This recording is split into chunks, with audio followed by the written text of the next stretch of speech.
अस्सलाम वालेकुम।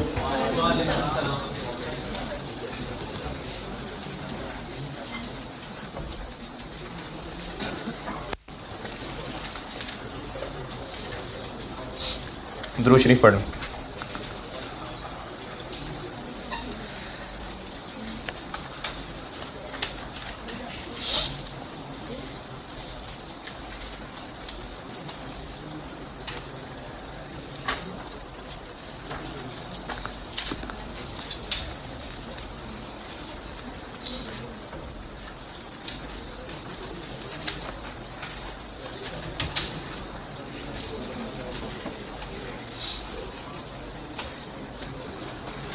Inventory management के लेक्चर सुन लिए? फिर समझ आ गया? थोड़ा थोड़ा थोड़ा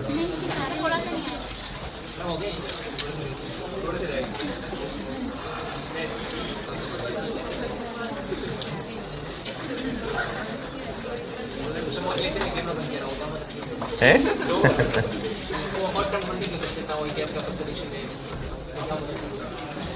अब मुझे याद नहीं मैंने क्या बताया था कैमरा बंद करके, याद नहीं।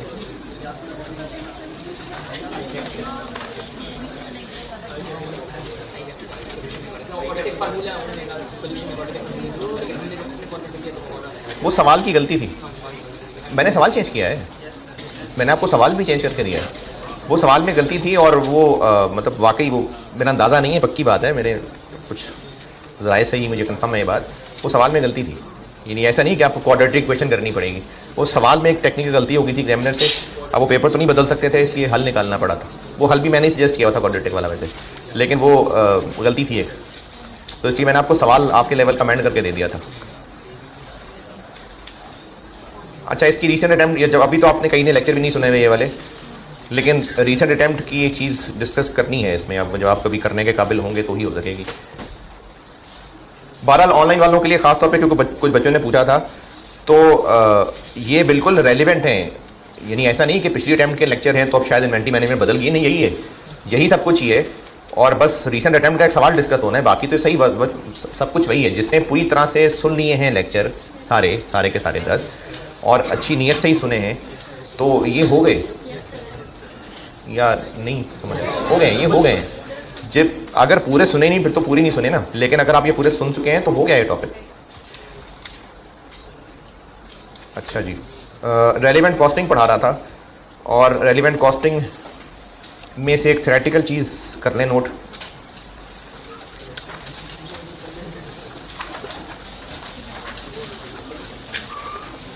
इसमें रट्टे वाली नहीं है बात, ये आप पढ़ेंगे बहरहाल ज़रूर आईकैप की बुक से।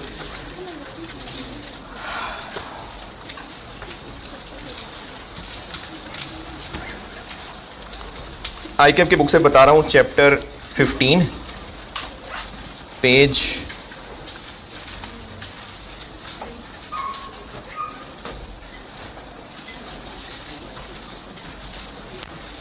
522। कुछ टर्म्स हैं, ये टर्म्स आपसे कही जा सकती हैं कि इनको ब्रीफली डिस्क्राइब कर दें। पेज 522 आईकैप की बुक। आपने ना करना यह है कि इनको एक बार रीड करना है, और इनकी आईकैप की बुक में एग्जांपल्स दी हुई हैं, उन एग्जांपल्स को पढ़ लेंगे तो समझ आ जाएगा। मामला यह है कि ये सब चीज़ें मैं आपको ऑलरेडी सिखा चुका हूं। ये नाम एज सच यूज़ नहीं किए थे, क्योंकि नामों के चक्कर में पढ़ते तो कॉन्सेप्ट वीक रह जाते। जैसे अगर हमने एक ऑर्डर करना है स्पेशल, और उसके लिए मटेरियल खरीदना पड़ेगा वो जॉब करनी हुई तो उसके लिए नया मटेरियल खरीदना होगा, तो रेलिवेंट होगा वो नए मटेरियल का खर्चा। नया टोटली नया ही खरीदना पड़ेगा, रेगुलर यूज नहीं है। तो ये क्यों रेलिवेंट है? क्योंकि उसकी वजह से एक्स्ट्रा खर्चा करना पड़ेगा, एक नया सुपरवाइजर रखना पड़ेगा इसी जॉब की वजह से, उसको जो पैसे देंगे तो ये इंक्रीमेंटल कॉस्ट कहते हैं इसको।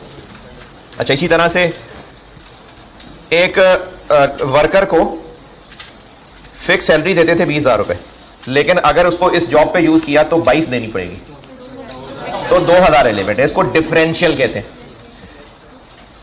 इसी तरह से हमने एक मशीन ऑलरेडी रेंट पे ली हुई है, ऑलरेडी रेंट पे ली हुई है, उसी को यूज करना है, तो उसका रेंट जो दिया करते हैं वो रेलिवेंट है कि इररेलेवेंट? इररेलेवेंट है, क्योंकि वो अनअवॉइडेबल है। तो ये ना कुछ नाम इसी तरह से आईक्यू की बुक में लिखे हुए हैं, ये नाम आपसे पूछे जा सकते हैं। 3-4 नंबर का सवाल आ सकता है कि briefly discuss following terms: incremental cost, differential cost, avoidable cost, unavoidable cost, committed cost, sunk cost, opportunity cost. ये 3 पेजेस हैं टोटल 522 से 524, पेज 522, 523 और 524। ये कुछ नाम मेंशन है, कुछ टर्म्स हैं। इंक्रीमेंटल कॉस्ट है, डिफरेंशियल कॉस्ट है, अवॉइडेबल कॉस्ट है, अनअवॉइडेबल कॉस्ट है, कमिटेड कॉस्ट है, संक कॉस्ट है और अपॉर्चुनिटी कॉस्ट है। इन पे 1.5-2 लाइनें लिखी हुई हैं और एग्जांपल देके समझाया हुआ है। ये सब वो चीजें हैं जो ऑलरेडी हम कर चुके हुए हैं, बस इनके इस तरह के नाम नहीं लिखे हुए थे, इस तरह के नामों से नहीं सीखा था क्योंकि जरूरत नहीं थी। अब वो सारा कॉन्सेप्ट सीख लिया, अब उनको मुख्तलिफ बुजुर्गों ने नाम दिए हुए हैं, तो वो नाम है जो आपने याद करके और उनके ऊपर थ्योरेटिकल क्वेश्चन आ सकता है। तो ये इस चैप्टर 15 में से ये थ्योरेटिकल पोर्शन है। ये सारे कॉन्सेप्ट्स वही हैं जो बता चुका हुआ हूँ, बस उनको नाम देके जरा इज्जत दी हुई है उनको। इंक्रीमेंटल, डिफरेंशियल, अवॉइडेबल, अनअवॉइडेबल, ये थ्योरेटिकल पोर्शन है इसमें बस।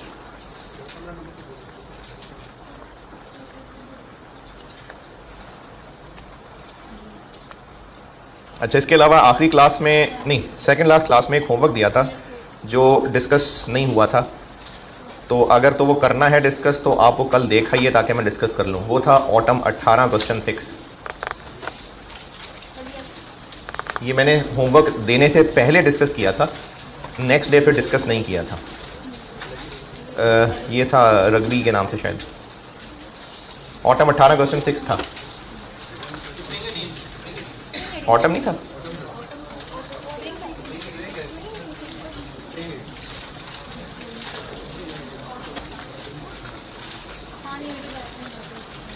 नहीं भाई, वो तो सेकंड लास्ट लेक्चर में, फिजिकल क्लास के सेकंड लास्ट लेक्चर की बात कर रहा हूँ, मेंटी मैनेजमेंट नहीं कह रहा।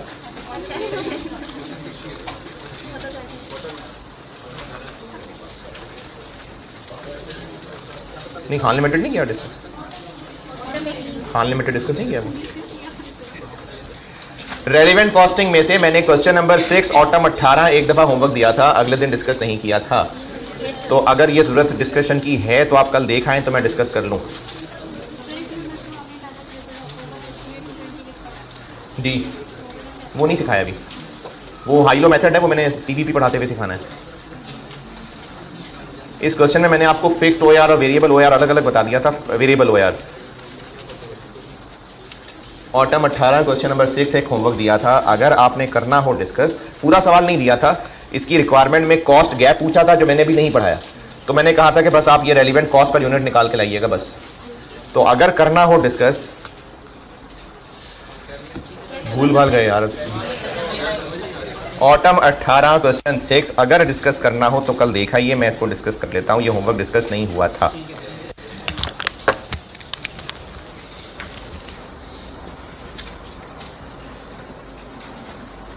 ये मैंने लिखा हुआ, पहले वही लिख रहा हूं। स्पेशल ऑर्डर था, ये पढ़ लिया हमने, ये हो गया। और क्या था? एक लिमिटिंग फैक्टर था और मेक और बाय था, कंटिन्यू और शट डाउन था और फर्दर प्रोसेसिंग था।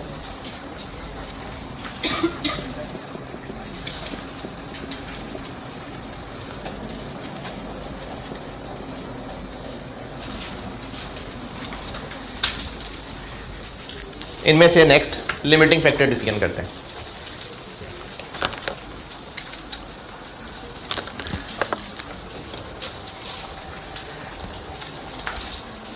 ये मैंने पहले लिस्ट लिखी हुई है।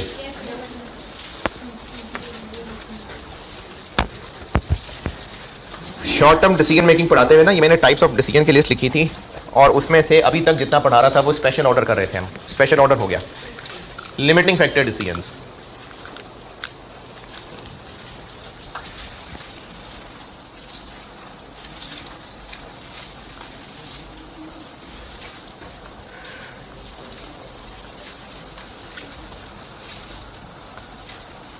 जनरली ये आसान है लिमिटिंग फैक्टर, कोई एक आधा सवाल मुश्किल हो जाए तो हो जाए, वरना जनरली ये आसान है।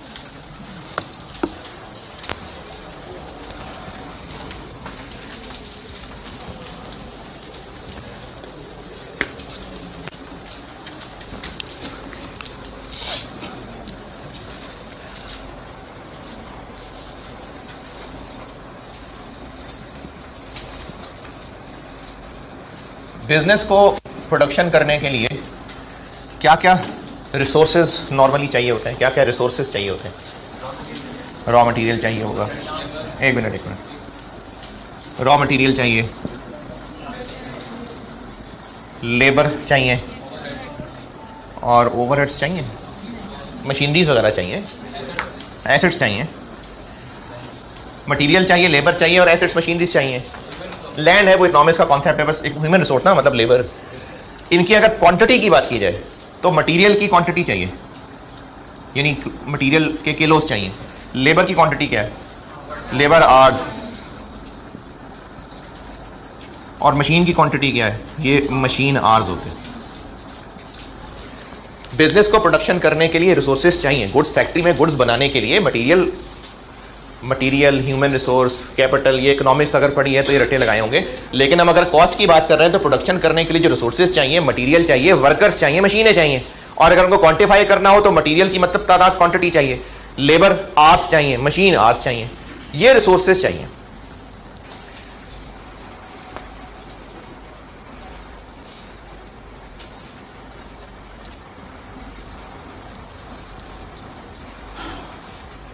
हो सकता है कि इनकी अवेलेबिलिटी लिमिटेड हो। जैसे मटेरियल है, जो रॉ मटेरियल चाहिए प्रोडक्ट के लिए वो हम खरीदते होंगे कहीं से। जैसे अभी इस वक्त करंट सिचुएशन बात करें तो ऑलमोस्ट इंपोर्ट्स तकरीबन रुक गई पाकिस्तान में। तो हम जो रॉ मटेरियल खरीदा करते हैं वो हो सकता है इंपोर्ट करते हो। तो इंपोर्ट्स बंद होने की वजह से बहुत लिमिटेड मटेरियल अवेलेबल है। हम सप्लायर से कहते हैं और चाहिए, कहते हैं हाई नहीं मार्केट में कहाँ से बेचूंगा आपको। तो इसकी लिमिटेशन हो सकती है। लिमिटेशन से मैं एक चीज़ मैं कनेक्ट नहीं कर सका। हमने जो प्रोडक्ट बनाना है उसकी डिमांड है मार्केट में, हम बनाना चाहते हैं वो प्रोडक्ट, कस्टमर्स खरीदने को तैयार हैं, लेकिन हम नहीं बना सकेंगे क्योंकि शायद मटेरियल अवेलेबल नहीं है, शायद वर्कर्स ही अवेलेबल नहीं है। वो आखिरी दिनों में सवाल वो गाड़ियों के रेडिएटर और ट्रक के रेडिएटर, तो लेबर ही अवेलेबल नहीं है। हमें जो उनसे काम लेना था ऑलरेडी 24 घंटे पे वर्किंग चल रही है और है ही नहीं आवर्स अवेलेबल, मशीनें फुल कैपेसिटी पे चल रही हैं और आवर्स अवेलेबल नहीं है। तो इनमें लिमिटेशन हो सकती है। ये टॉपिक पढ़ने लगे, ये प्रोडक्शन करनी है, इरादा है क्योंकि डिमांड बहुत है प्रोडक्ट की, लेकिन इनमें लिमिटेशन हो सकती है, ये पढ़ाने लगा।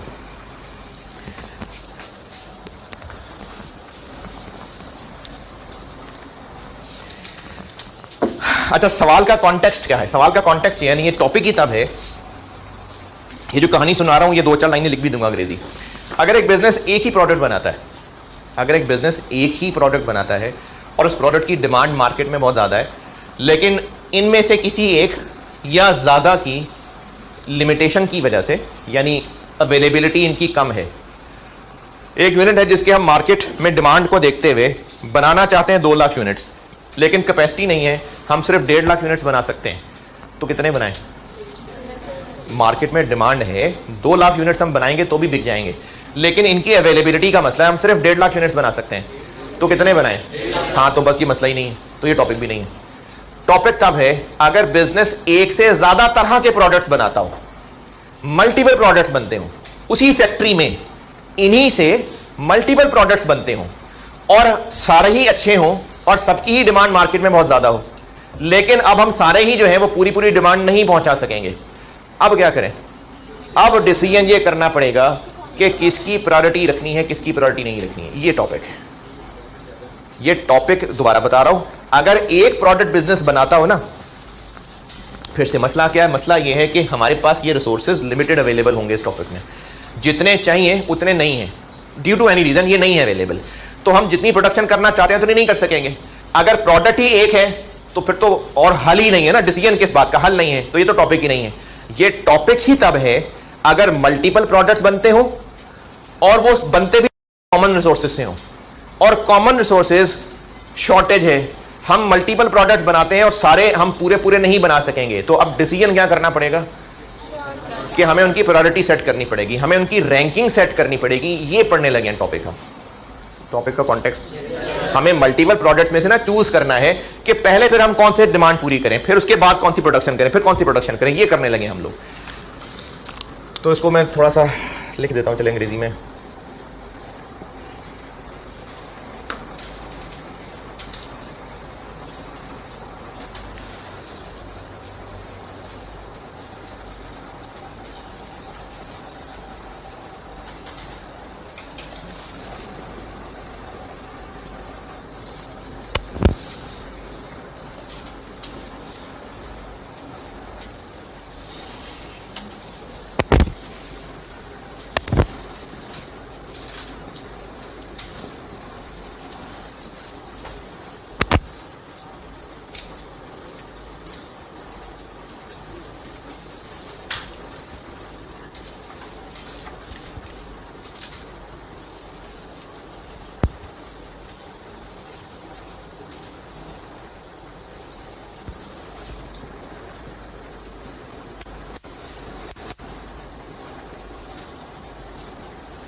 ये एक बैकग्राउंड मैंने लिखी है थोड़ी सी अंग्रेजी कि एक बिजनेस मल्टीपल प्रोडक्ट्स बनाता है कॉमन रिसोर्सेज यूज करके, लेकिन रिसोर्सेज की शॉर्टेज है और सारे प्रोडक्ट्स की डिमांड पूरी नहीं हो सकेगी, तो बिजनेस को फिर प्रोडक्शन प्रायोरिटी सेट करनी पड़ेगी कि इन रिसोर्सेज को फिर कैसे इस्तेमाल करना है। बिजनेस की जिंदगी का मकसद प्रॉफिट कमाना और इस मसले में फिर हल ये होना चाहिए कि कुछ ऐसी प्रायोरिटी सेट करें जिससे प्रॉफिट मैक्सिमाइज या मैक्सिमाइज हो सके।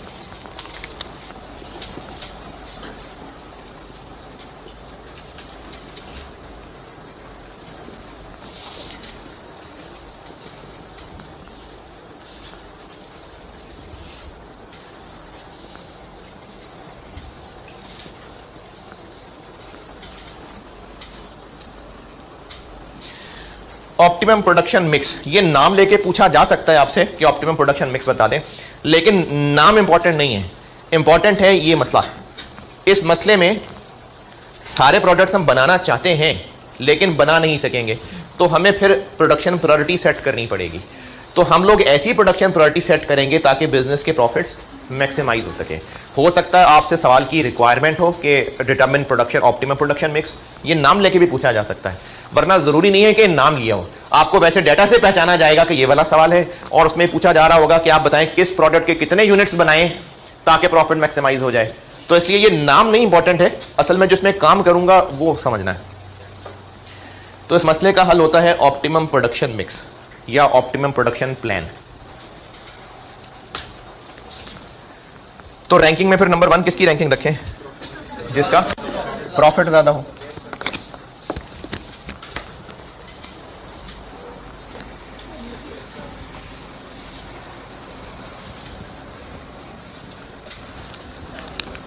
है जी, अभी देता हूं जवाब, इसका मिल जाएगा, अभी डिस्कशन करने लगा ना, जवाब मिल जाएगा।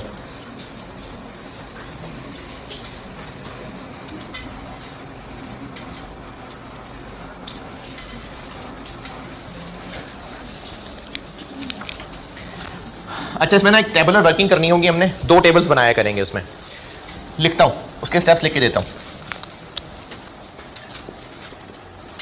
एक प्रोडक्ट ये जो यहां करने लगा ना, ये जो गनमन मचाऊंगा यहाँ, ये सिर्फ समझाने के लिए, ये ना लिखें। जो अंग्रेजी यहां लिख के दूंगा वो लिख लीजिएगा, ये बस समझ लें बात। प्रोडक्ट ए का 1 यूनिट 20 रुपए का बिकता है और ये बिकता है 36 का। तो हम प्रायोरिटी रैंकिंग किसकी रखें? सेल प्राइस की बेस पे फैसला मुनासिब नहीं होगा, क्योंकि अगर ये महंगा बिकता है तो क्या पता बनता भी महंगा हो। तो इसकी कॉस्ट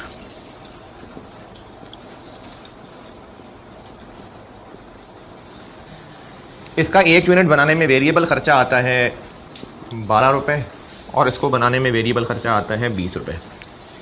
और ये ज़बरदस्ती का 1 पर यूनिट रेट निकाला हुआ है, इसका भी 5, उसका भी 5।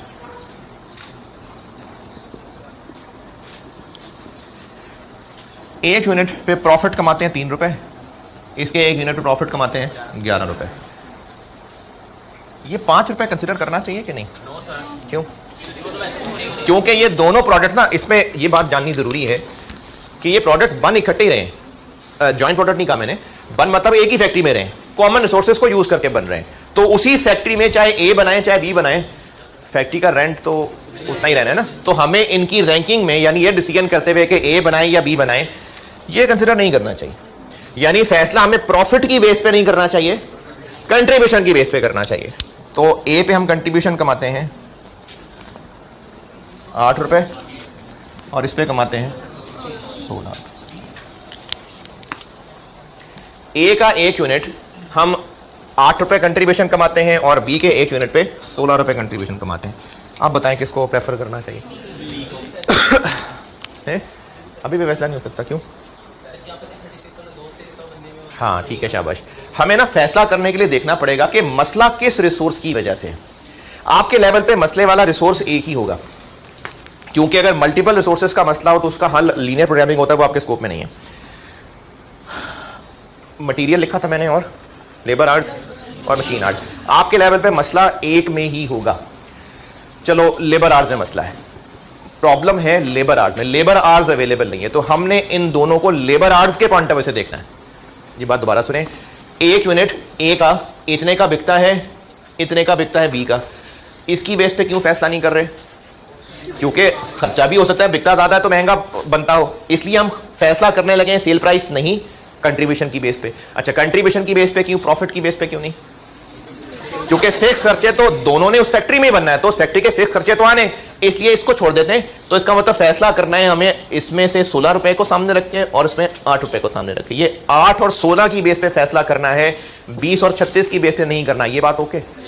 सेल प्राइस की बेस पे नहीं करना, क्योंकि अगर ये महंगा बिक रहा है तो बन भी तो महंगा रहा है ना, तो हमने फैसला करना है सेल प्राइस नहीं कंट्रीब्यूशन की बेस पे। और कंट्रीब्यूशन की बेस पे क्यों करना है, प्रॉफिट की बेस पे क्यों नहीं करना? क्योंकि फिक्स खर्चे तो फैक्ट्री में होने ही होने, इसलिए फैसला होना है कंट्रीब्यूशन की बेस पे। ये 8 रुपए और 16 रुपए क्या है कंट्रीब्यूशन पर यूनिट।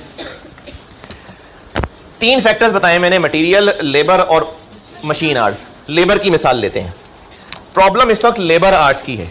अब हमें देखना पड़ेगा कि ए का 1 यूनिट और बी का 1 यूनिट बनने में कितना टाइम लेता है। अगर ए का 1 यूनिट 1.5 घंटे में बनता है और लेबर आवर, और बी का 1 यूनिट 4 घंटे में बनता है, चलो कैलकुलेशन आसान कर लेता हूं, 1, तो हमें बज़ाहिर नजर आ रहा है कि बी का 1 यूनिट ज्यादा कमा के दे रहा है, लेकिन 16 रुपए कमाने में वो टाइम भी ज्यादा ले जाता है।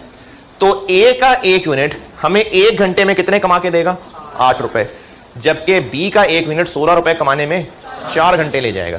ये 8 और 16 कंपेरेबल नहीं होगा। क्यों कंपेरेबल नहीं है? क्योंकि ये 1 घंटे में 8 कमा देता है, वो 4 घंटे में जाके 16 कमाएगा। कंपेरेबल बनाने के लिए हमें इसको करना पड़ेगा contribution per R, this divide by this 8। अब ये कंपेरेबल है। ये आखिरी लाइन हमें क्या इंटरप्रिटेशन दे रही है कि अगर हम, मसला लेबर का है, अगर हम लेबर से 1 घंटे में ए बनवा लें तो हमें 8 रुपए कमाने में कमा लेंगे, और अगर बी बनवाएं तो 4। ये बात दोबारा सुनिए, 2 प्रोडक्ट्स हैं ए और बी, ये 20 का बिकता है, 36 का बिकता है। महंगे के हिसाब से देखें तो बी महंगा बिकता है, लेकिन इसकी बेस पे फैसला इसलिए नहीं करना क्योंकि इसके बनाने पे खर्चे भी ज्यादा आते हैं। तो हमें फैसला सेल प्राइस नहीं कंट्रीब्यूशन की बेस पे करना है। और कंट्रीब्यूशन की बेस पे क्यों करना है, प्रॉफिट की बेस पे क्यों नहीं करना? क्योंकि सेम फैक्ट्री में दोनों ने बनना है, तो इसलिए फिक्स कॉस्ट तो आनी आनी है, इसलिए हम सिर्फ वेरिएबल कॉस्ट, इसलिए हम कंट्रीब्यूशन की बेस पे फैसला करेंगे।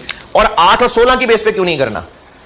क्योंकि दोनों के बनने में टाइम डिफरेंट है। तो मसला इस मिसाल में लेबर आवर्स का है, तो हमने इसको लेबर आवर्स के पॉइंट ऑफ व्यू से देखना है। अगर मसला मशीन आवर्स का होता तो हम मशीन आवर्स के पॉइंट ऑफ व्यू से देखते, अगर मसला मटेरियल का होता तो हम इसको मटेरियल के एतबार से देखते।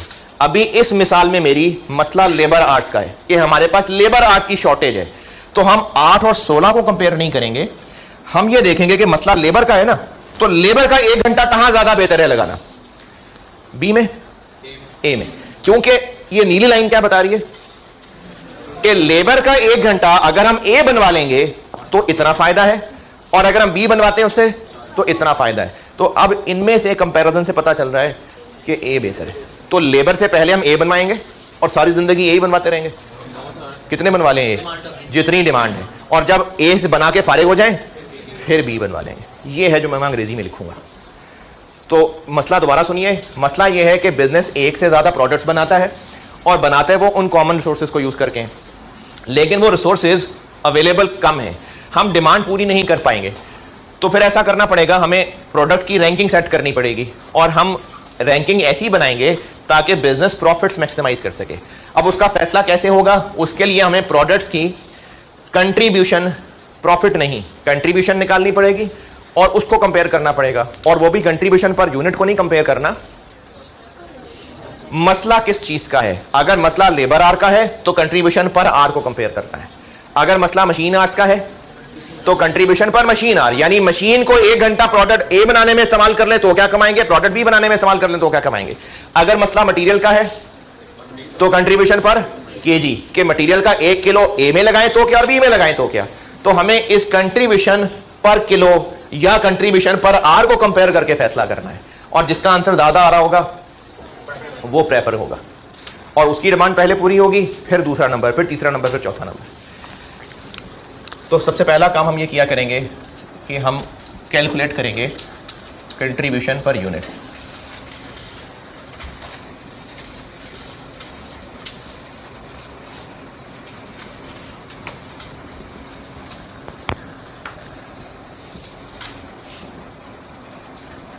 सबसे पहले हम हर प्रोडक्ट की कंट्रीब्यूशन पर यूनिट कैलकुलेट किया करेंगे, यानी सबसे पहले हम ये 8 और 16 कैलकुलेट करेंगे। और इस सवाल की मुश्किलों में से ये है जो एक सबसे मुश्किल काम होगा कि इसमें आपको मटीरियल लेबर थोड़े मुश्किल तरीके से पूछा होगा, लॉसेस बताए हो सकते हैं, लेबर का टाइम ज़ाया होना बताया हो सकता है। कर लिया 8 और 16 कैलकुलेट। उसके बाद उस 8 और 16 को ये 8 और 4 बनाना है।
नहीं ना, हमें कंट्रीब्यूशन निकालनी है, हम बस कंट्रीब्यूशन निकालेंगे, सेल्स में से सारे वेरिएबल खर्चे माइनस। सबसे पहले हम हर प्रोडक्ट की कंट्रीब्यूशन पर यूनिट निकालेंगे, फिर हम उस कंट्रीब्यूशन पर यूनिट को कंट्रीब्यूशन पर आर या कंट्रीब्यूशन पर केजी बना देंगे, फिर इस कंट्रीब्यूशन पर आर या कंट्रीब्यूशन पर केजी की बेस पे, यानी जो नंबर 2 में निकाला मैंने, इसकी बेस पे प्रोडक्ट्स की रैंकिंग करेंगे। और आखिरी काम ये होगा, ये काम एक टेबल में होगा और अगला काम अगले टेबल में होगा।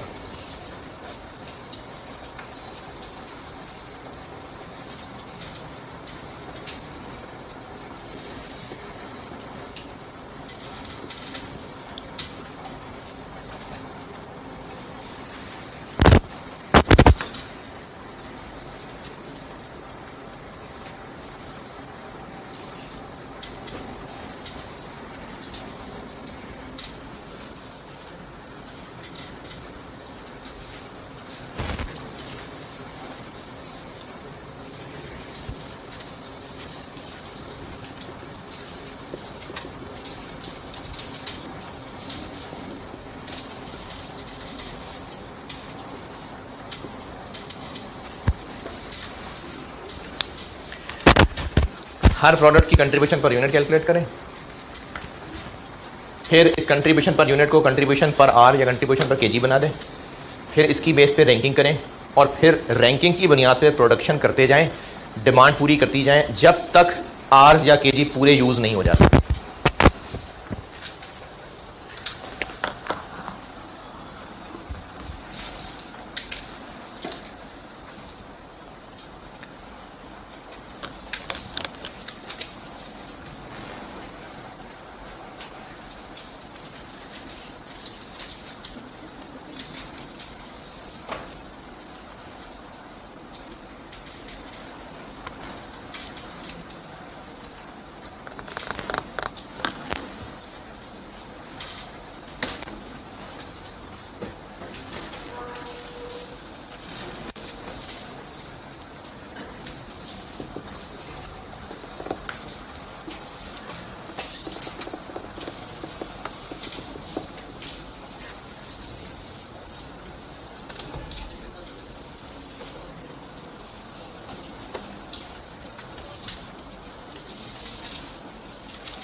ये जो अभी 5 डिसीजन में से मैंने पहला करवाया था, ये रेलिवेंट कॉस्टिंग के नाम से आई के बुक में, और वो जो बाकी 4 हैं वो आई कैप की बुक में जिस चैप्टर के नाम से हैं वो डिसीजन मेकिंग टेक्निक्स है।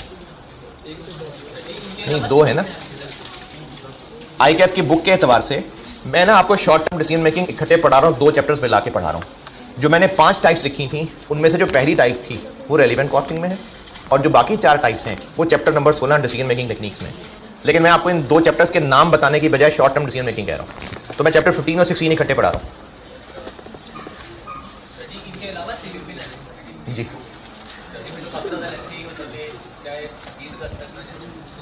नहीं, 19 की शाम तक कर दूंगा फिर।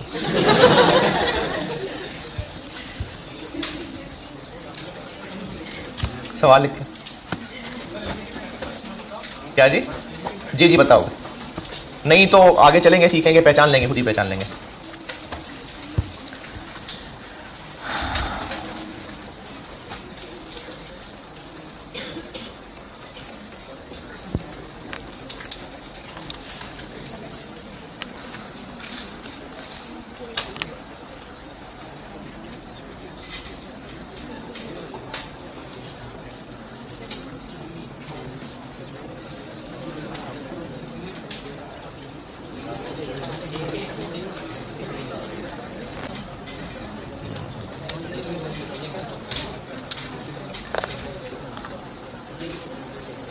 अच्छा, प्रोडक्ट वाइज 3 प्रोडक्ट हैं, तो प्रोडक्ट वाइज इंफॉर्मेशन दे रहा हूं। 3 प्रोडक्ट हैं ABC, तो मैं इंफॉर्मेशन जो बता रहा हूं वो आप ABC 3 कॉलम्स में लिख लीजिएगा।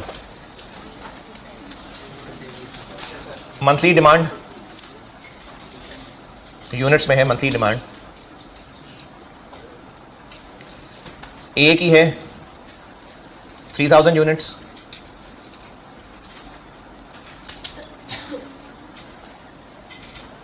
B की 2400 यूनिट्स और C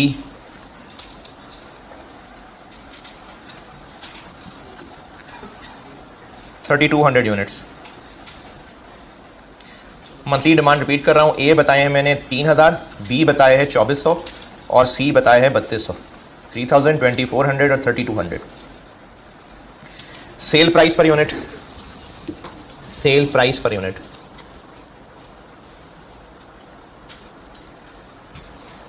100, 120 और 90।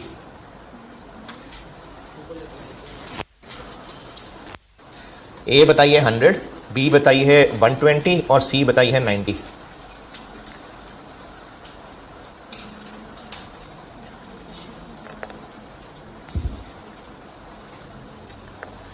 उसके बाद देखिए variable cost per unit, variable cost per unit 50, 80 और 60। A की 50 बताई है, B की मैंने 80 बताई है और C की बताई है 60। Labour hours per unit, labour hours per unit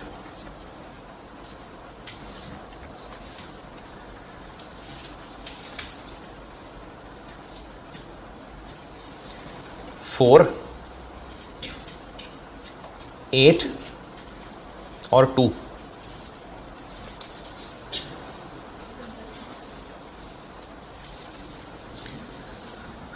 total labour hours available for the month. अच्छा बस ये टेबल खत्म हो गया बस। अब उसके बाद लिखें total labour hours available for the month. Total labour hours available for the month 30,000, 30,000 घंटे।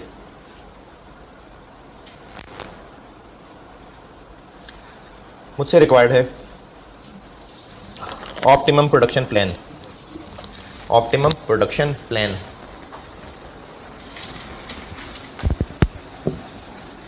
ये नोटेड सब।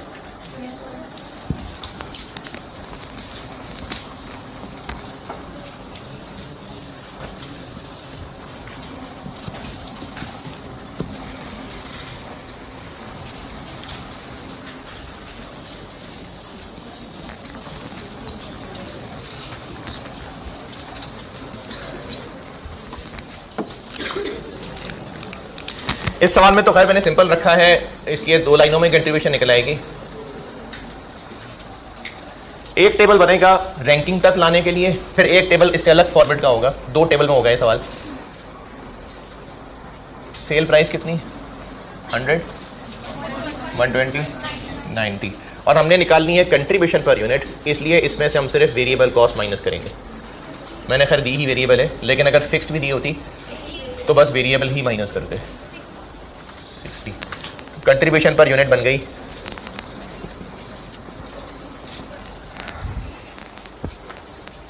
50, 40, 30।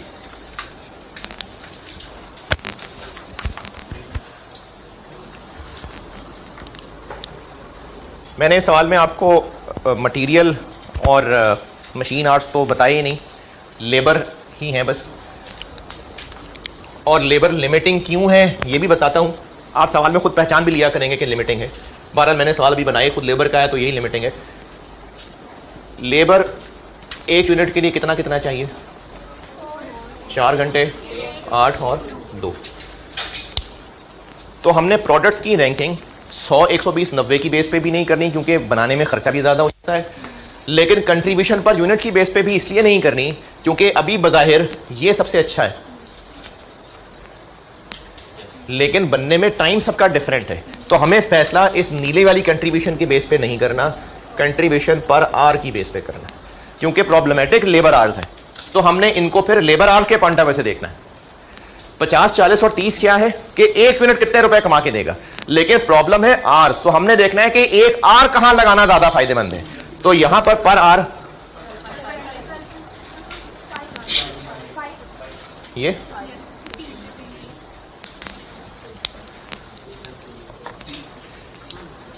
अब देखें, बेशक पर यूनिट ये सबसे कम कमा रहा था, लेकिन सबसे कम टाइम में बन रहा है। तो जितनी टाइम में ये 1 बनेगा उतने में ये 2 बन जाने, जितनी टाइम में इसने 1 बनना है उतनी टाइम में इसने 4 बन जाना है।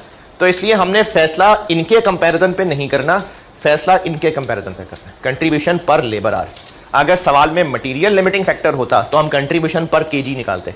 अगर सवाल में मशीन्स की अवेलेबिलिटी लिमिटिंग फैक्टर होता तो हम कंट्रीब्यूशन पर मशीन आर निकालते। तो इसकी बेस पे रैंकिंग, हाँ जी, पहली पोजीशन हासिल की है ये फर्स्ट।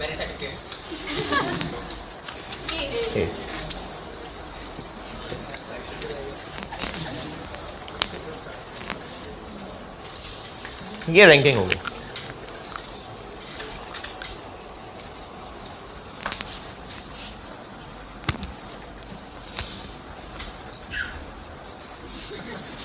ये क्या हुआ?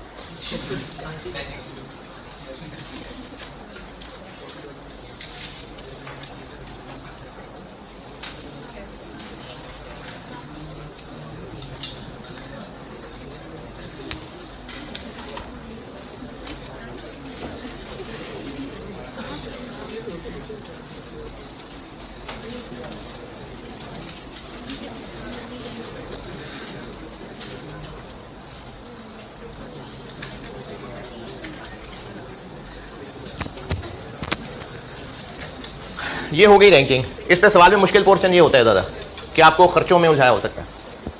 रैंकिंग हो गई। अब इस रैंकिंग की बुनियाद पे ऑप्टिमम प्रोडक्शन प्लान बनेगा। ये एक अलग टेबल होगा।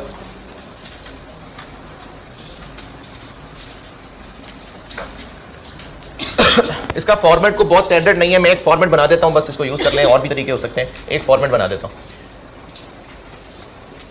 प्रोडक्ट कौन सा, यूनिट्स कितने, और इस सवाल में मसला चूंकि लेबर आवर्स का है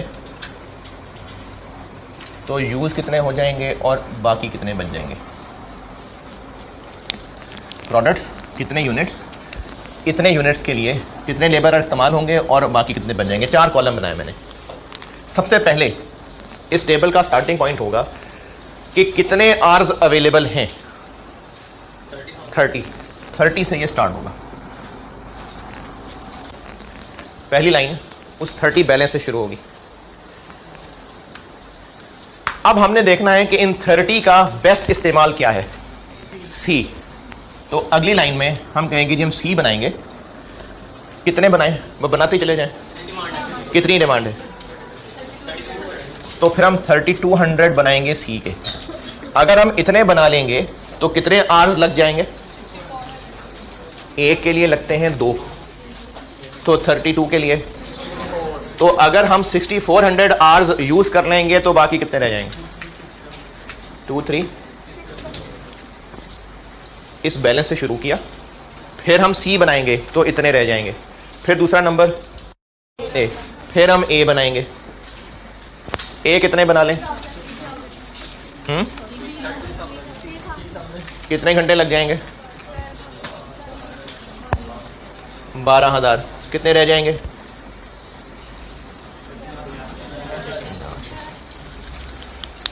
स्टार्टिंग बैलेंस से स्टार्ट किया, फिर उसके बाद रैंकिंग के मुताबिक हम प्रोडक्ट्स बनाते जाएंगे। कितने कितने? जितनी डिमांड है। इतने बनाएंगे तो इतने आवर्स लग जाएंगे, इसमें से इतने लग जाएंगे तो इतने बच जाएंगे। फिर दूसरे के इतने बनाएंगे, इतने आवर्स लग जाएंगे, इसमें से इतने यूज हो जाएंगे तो बाकी इतने बच जाएंगे। फिर बी बना लेते। कितना? अच्छा, अगर बी भी सारा ही बना लिया तो फिर सवाल किस बात का? तो बी नहीं बनेगा सारा।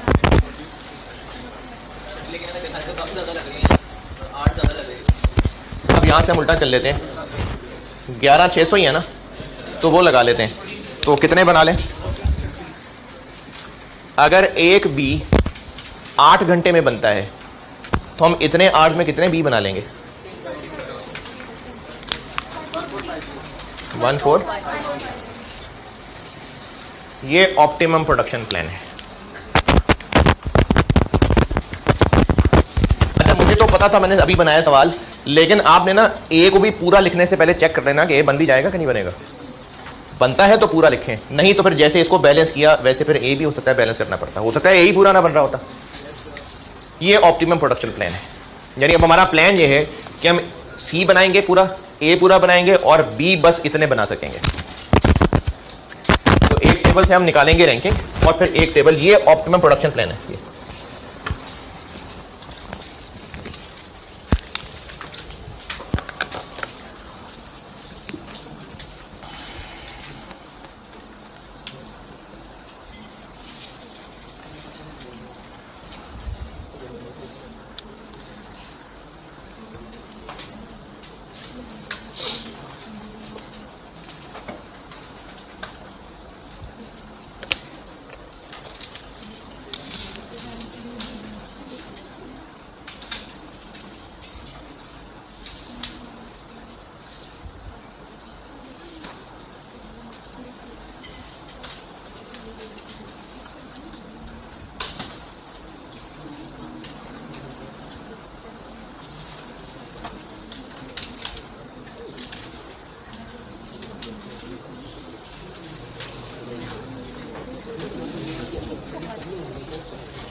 अच्छा, ये लिमिटिंग फैक्टर क्यों है लेबर?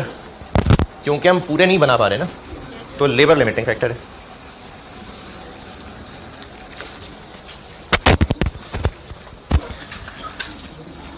चलिए पास पेपर का कर लेते हैं सवाल।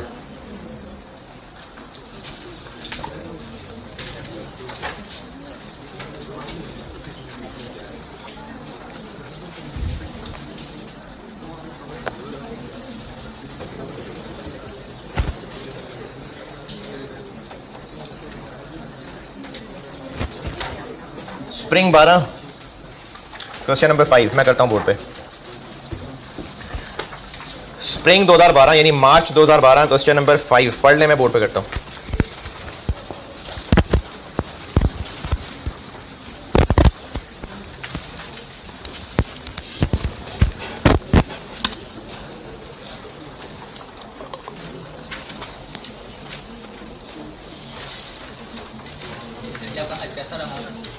अल्लाह का शुक्र है, बहुत अच्छा रहा। मार्च 2012 मार्च 2012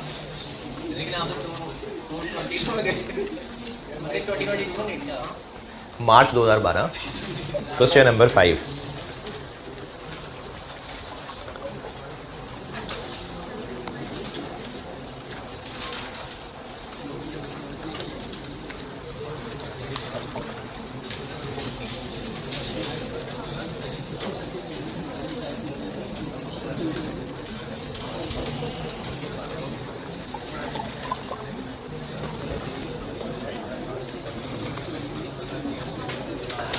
सवाल का जिक्र इसलिए किया है कि पढ़ लें।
जी पढ़ लिया। वैसे तो रिक्वायरमेंट से पता चल रहा है कि इस टॉपिक का सवाल है, based on optimum production mix, नाम आ गया। वैसे भी आगे भी सालों में हम देखेंगे, आइडिया हो जाया करेगा कि इस टॉपिक का सवाल है। बहरहाल इसमें रिक्वायरमेंट के वर्ड से ही पता चल गया कि ऑप्टिमम प्रोडक्शन मिक्स का सवाल है। लिमिटिंग फैक्टर क्या है इस सवाल में? मटीरियल के किलो हैं, लेबर आवर्स हैं, मशीन आवर्स हैं। कैसे पता? लास्ट पैराग्राफ में बताए ही वही हैं। ये तो कहा ही नहीं कि कितना मटीरियल किलो अवेलेबल है, ये नहीं कहा कि कितने लेबर आवर अवेलेबल है, तो मशीन आवर्स का ही बताया है इतने टोटल अवेलेबल है। तो यही लिमिटिंग फैक्टर है। ऑप्टिमम प्रोडक्शन मिक्स बनाने को नहीं कहा, सिर्फ कहा है based on optimum production mix profit for the month निकाल दें। तो पहले हम प्रोडक्शन मिक्स बना देंगे, फिर उसके यूनिट्स को यूज करते हुए प्रॉफिट निकलेगा। ये है सवाल का प्लान। तो ऑप्टिमम प्रोडक्शन मिक्स बनाना है और उस तक बात नहीं रोक देनी, उन यूनिट्स को इस्तेमाल करके फिर प्रॉफिट निकालना है। यानी कॉन्सेप्ट पूछा यह है कि अगर हम ऑप्टिमम प्रोडक्शन मिक्स के मुताबिक चलें तो बताएं फॉर द मंथ हम कितना टोटल प्रॉफिट कमा लेंगे। जी सवाल को समझने में, इसको प्लान करने में कोई एतराज परेशानी है तो बताएं। तीनों प्रोडक्ट्स हैं, तीनों का पर यूनिट डाटा दिया हुआ है। यील्ड, हाँ यील्ड ये है, ये जो परसेंटेज दी हुई है यील्ड, ये एक तरीका इस्तेमाल होता है नॉर्मल लॉस बताने का। यील्ड आउटपुट को कहते हैं वैसे। जैसे पेंटागन की यील्ड क्या लिखी हुई है, इसका मतलब यह है कि पेंटागन जितना इन करते हैं उसका 90% ही बन पाता है, तो 10% लॉस हो जाता है। ये लॉस बताने का एक तरीका है यील्ड। और मटीरियल, लेबर, मशीन और बस, ठीक है। तो तीनों प्रोडक्ट्स का कंट्रीब्यूशन पर यूनिट निकालते हैं। क्या जी? आपके लेवल पे एक ही होगा, और अगर बज़ाहिर दो लग रहे हुए तो क्या करना है ये अगली क्लास में सिखाऊंगा।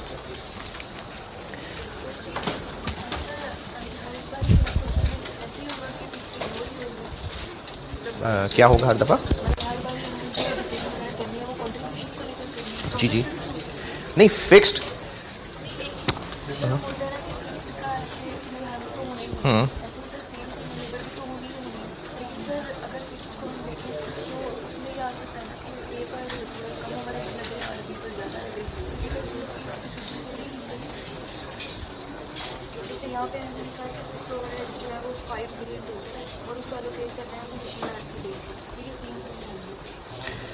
नहीं, वो तो हमारी जबरदस्ती की एलोकेशन है ना। टोटल फिक्स्ड ओवरहेड्स तो उतने ही होने हैं ना। अगर हम कोई प्रोडक्ट कम बनाएं, कोई प्रोडक्ट ज़्यादा बनाएं, तो टोटल लेबर कॉस्ट तो कम ज़्यादा हो सकती है, टोटल फिक्स तो उतने ही रहने।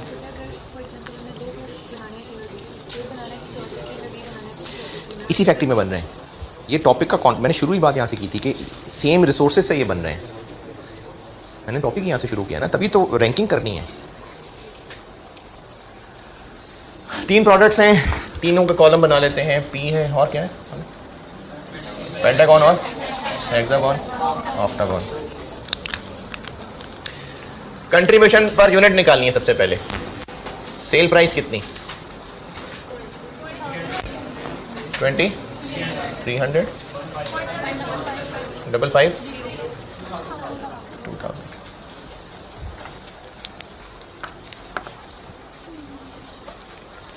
और डायरेक्ट मटेरियल। अच्छा, आप जज्बाती होंगे तो आप सारा टेबल छाप देंगे, लेकिन ये 250 रुपये पर केजी है। हम यहां पर क्या लिख रहे हैं, इन प्रोडक्ट्स के रुपीस पर यूनिट। तो यहां मटेरियल में 250 नहीं लिख देना, ये तो 250 1 किलो का रेट है। कितना लिखूं फिर? मल्टीप्लाई बाय 6 है। अच्छा, इधर मैं ब्रैकेट में करता हूं, देखें सही है कि नहीं। 250 इंटू 6 कर दूं। 6 कह रहे हैं कि जितना लॉस के बाद रह जाएगा उसका वजन 6 किलो है, जबकि मटेरियल कॉस्ट होती है मटेरियल को प्रोसेस में इनपुट करना। तो 6 किलो इनपुट होना है? नहीं, ये है जो इनपुट होना है 6 किलो। तो जो बाकी रह जाएगा उसका वजन 6 किलो होगा, जबकि मटेरियल कॉस्ट का मतलब होता है मटेरियल इनपुट करना। तो इसको 0.9 से क्रॉस करना पड़ेगा। अब ये मटेरियल के किलो निकलेंगे और 250 रुपए किलो है। 166 ये डिवाइड बाय 0.9 वाली बात आई समझ। इसी तरह से H लॉस होने के बाद जो किलो रह जाएगा वो 4 किलो है। 250 इंटू 4, लेकिन ये 4 बाद की बात है, डिवाइडेड बाय 0.1053। और इसी तरह ऑक्टागोन में 250 इंटू 5, लेकिन ये लॉस के बाद की बात है।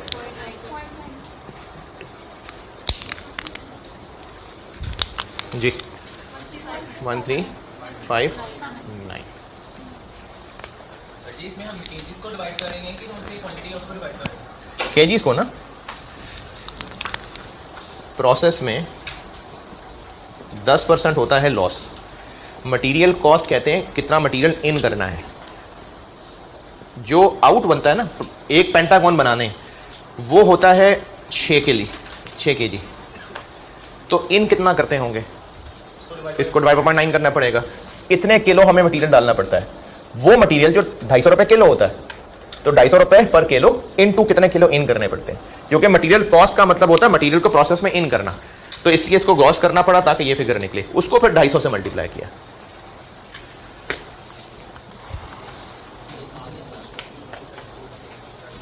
Material cost okay. Direct labour,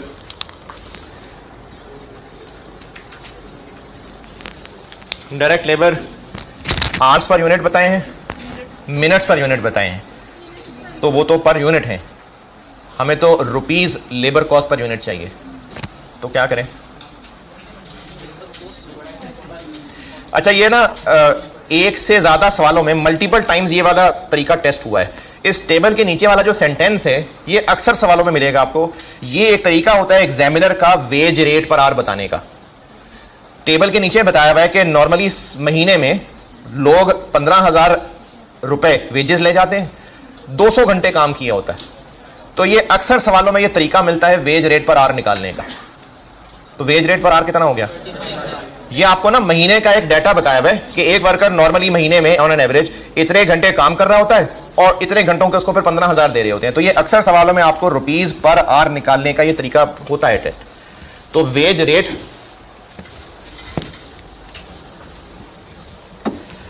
ये भी मैं इधर ब्रैकेट में बना के देता हूं।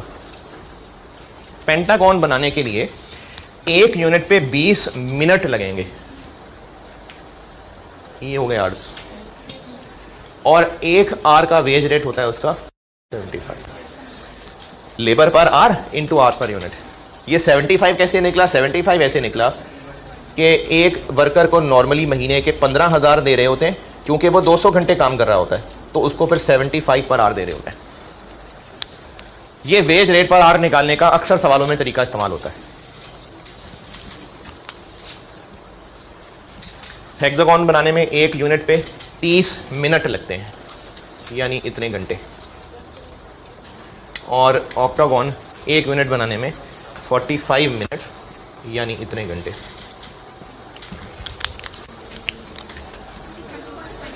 2 अच्छा बस 26 37.5 56.25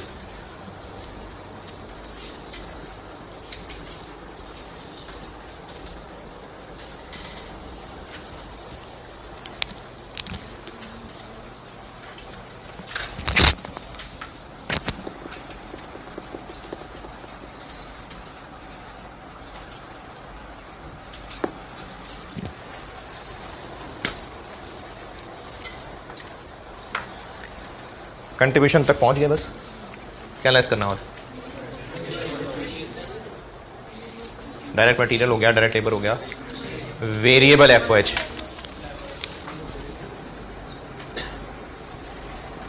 अच्छा ये ब्रैकेट में थोड़ा रश ज़्यादा मच जाएगा, इसको मैं अलग कर देता हूँ।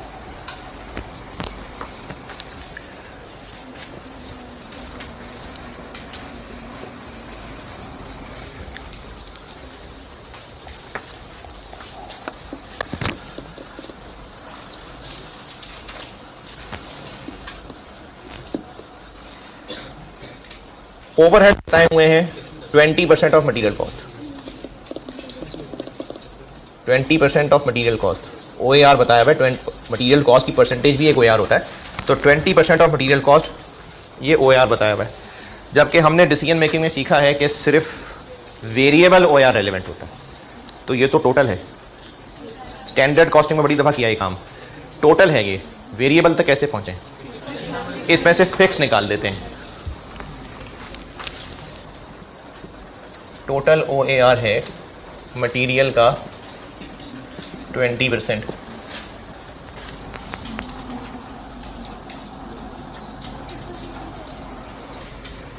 ट्रिपल 0.4 210.6 271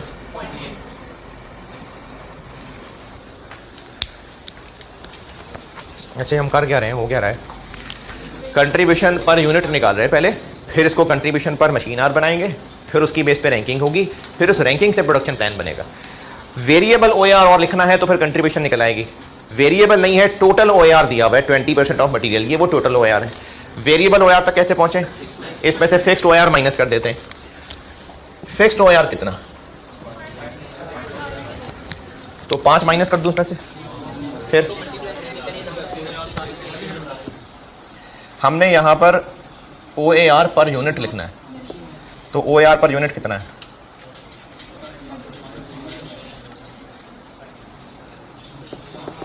अच्छा चले OAR पर मशीन आर कितना है, किधर है, क्या बातें हो रही हैं।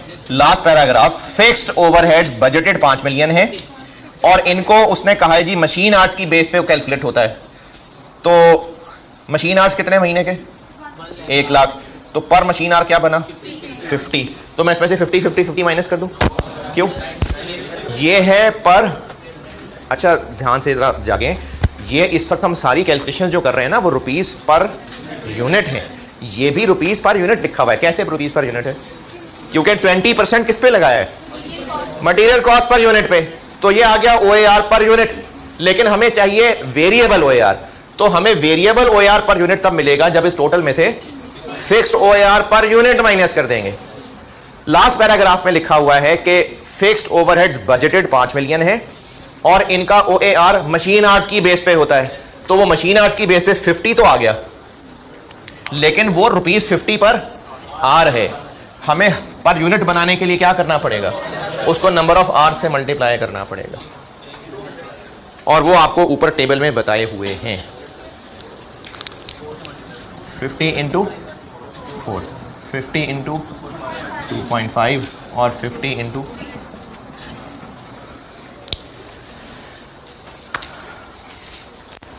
ये मैंने लास्ट पैराग्राफ से पहले 50 रुपए पर 50 रुपए पर मशीन आर निकाला है, और उस 50 से काम इसलिए नहीं चलेगा क्योंकि ये हम सब पर यूनिट कर रहे हैं, तो ये OAR पर यूनिट है, इसमें से fixed OAR per unit minus करेंगे तो वेरिएबल पर यूनिट निकलेगा।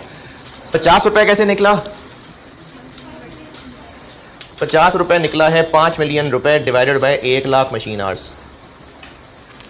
तो पेंटागन का फिक्स OR हो गया 200, 125, तो वेरिएबल OR बन गया 133.4, 85.6,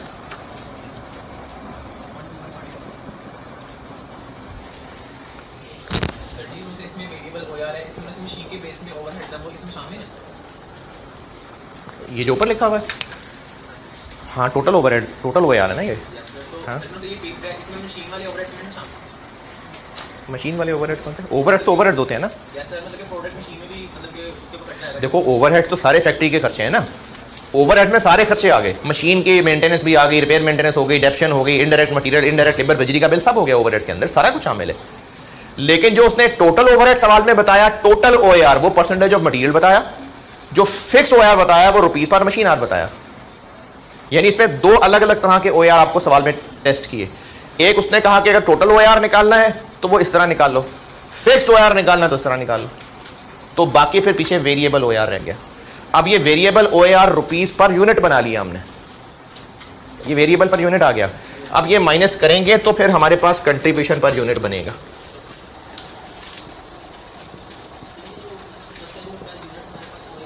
जी जी, कहां से माइनस कर देते?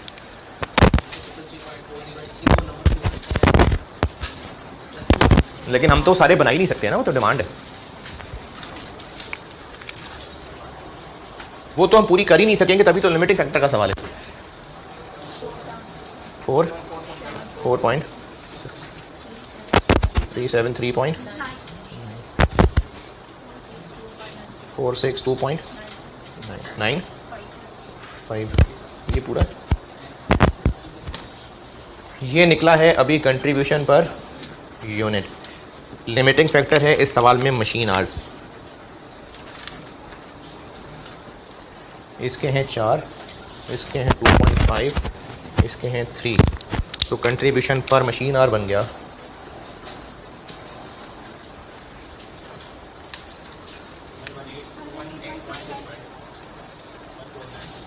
149.56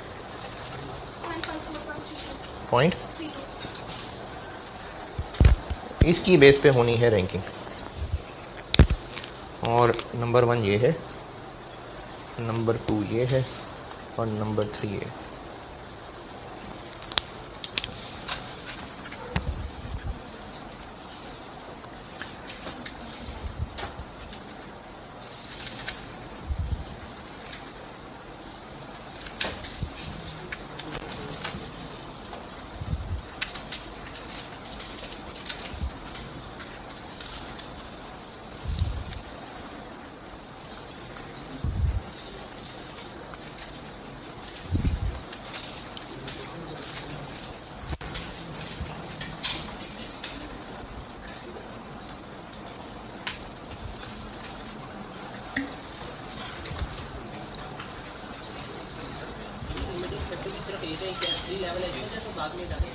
क्या जी?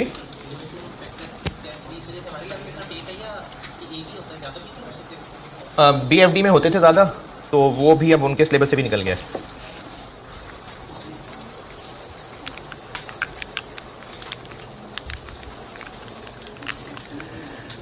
नोट कर रहे हैं, जल्दी जल्दी मैं पूरा करता हूँ उसको।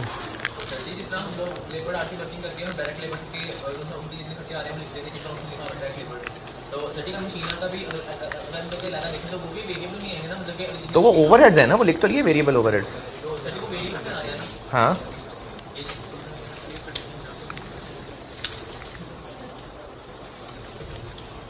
नोटेड।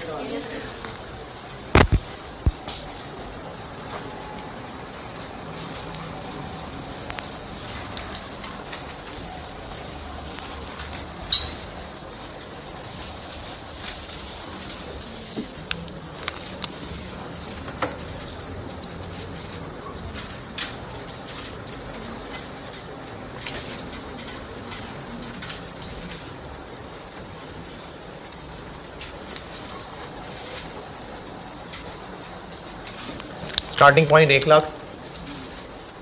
पहले क्या बनाएंगे? पहले ऑक्टो 1 कितने यूनिट्स बना लें? 9,000। कितने मशीन आवर्स लग जाएंगे? 27,000। बाकी रह जाएंगे 73। फिर क्या बनाएं? हेक्सागोन 20,000, 50,000।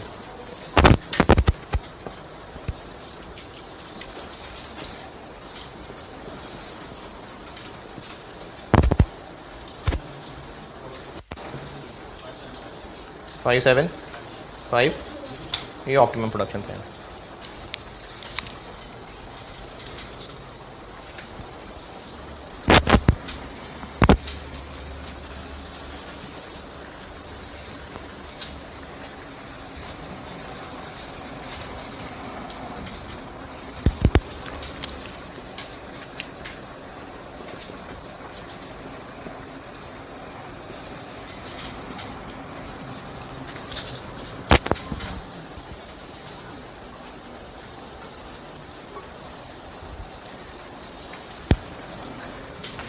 अगर यही प्लान यूज करें यूजिंग ऑप्टिमम प्रोडक्शन मिक्स, तो प्रॉफिट फॉर द मंथ कैसे निकालें? इतने ही यूनिट से जो कंट्रीब्यूशन आएगा प्रॉफिट तक पहुंचना है, फिक्स कॉस्ट माइनस कर देंगे।